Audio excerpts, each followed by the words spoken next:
আমাদের আমি বিএনপির সাথে আলোচনা যেটা বুঝেছি ওনারা তত্ত্বাবধায়ক সরকার চায়নি। ওনারা চেয়েছে ইন্টারিম গভর্নমেন্ট যেন তত্ত্বাবধায়ক সরকারের মতো ভূমিকা পালন করে, নিরপেক্ষ ভূমিকা পালন করে। তো আমরা ওনাদেরকে বলেছি আমরা নিরপেক্ষ ভূমিকা পালন করার জন্য প্রধান উপদেষ্টা এমনকি অ্যাসিওরেন্স দিয়েছেন যে এখন জনপ্রশাসন বা অন্য কোনো জায়গা বড় বড় বদলির ব্যাপারটা উনি নিজে দেখবেন। তো বিএনপি তত্ত্বাবধায়ক সরকার চাই এটা বলে নাই, বলেছে ইন্টারিম সরকারকে তত্ত্বাবধায়ক সরকারের মতো রোল পালন করেছে। এটা বলতে তত্ত্বাবধায়ক সরকার আমাদের একটা নিরপেক্ষ ভূমিকা চেয়েছে, ওটা তাদেরকে এসিওর করা। না না না, এই ধরনের কোনো কিছু আলোচনা হয়নি, এটা উপদেষ্টা পরিষদে আলোচনার বিষয়। এই কি নির্বাচনকারী সরকার ছোট হবে টবে নাকি এই ধরনের কোনো দাবিও কোনো মহল থেকে উত্থাপিত হয়, সেটা তো ওনারা এর আগেও বলেছে।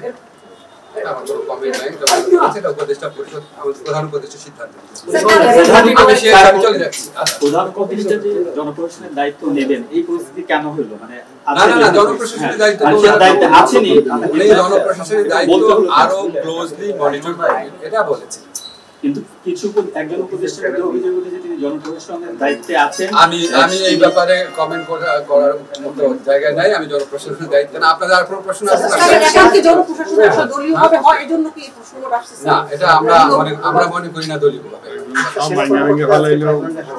শোনেন, আমাদের বিরুদ্ধে সব দলই অভিযোগ করে যে এক দল বলে ওই দলের লোক আছে, আরেক দল বলে ওই দলের লোক আছে, আরেক দল বলে ওই দলের লোক আছে।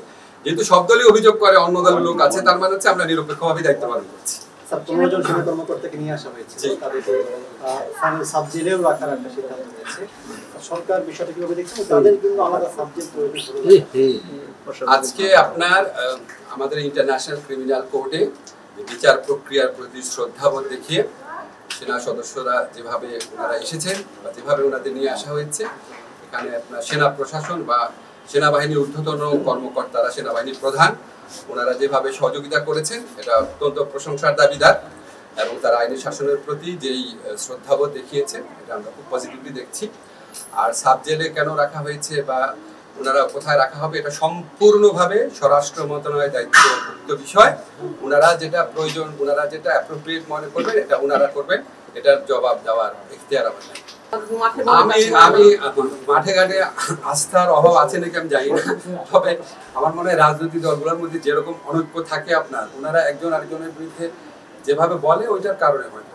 তবে আমার ধারণা যখন আমরা জুলাই সনদ বাস্তবায়নের ক্ষেত্রে বাস্তব অগ্রগতি দেখব, এই সম্পর্কে সকল সংশয় খুব দ্রুত তখন আশা করি।